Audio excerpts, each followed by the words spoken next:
начало. Извинете, но снимахме много малко, защото щяха да ни изгонят. Между другото, това не е същото видео, защото не можахме да го таковаме. Капкът се едитват само 6 минути. Да, не можахме да го продължим, така че... 20, добре.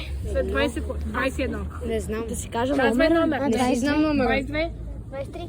Госпожо, аз не си знам номер, да кажем номер. Аз не ви казвам номера от училище. Аз се броим. Окей.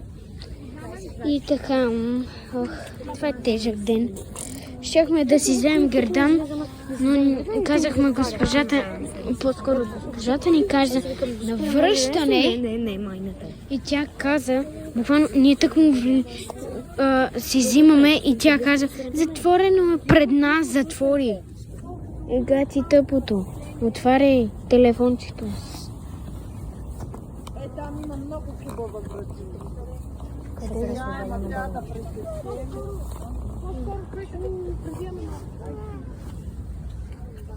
При театъра ли? What the fuck?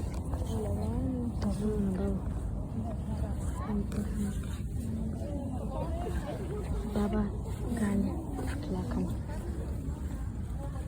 Що клякаш? Да не буду.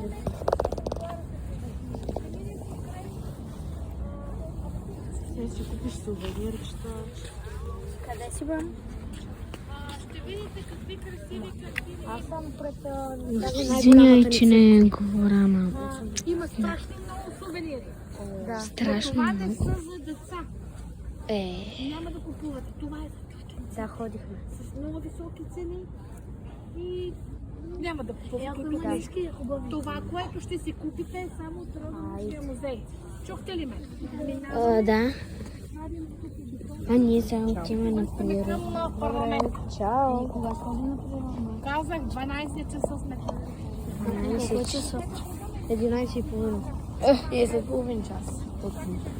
Не бе, пускай Аз видео. бих минал през един магазин. Сега не мисля да снимам. И на мен е много. Я ли после да снимам? Не знам, и то ние сега ще пресичаме. Ако има нещо интересно, ще ви покажем. Аре, чао. Ме ми се ходи да се взема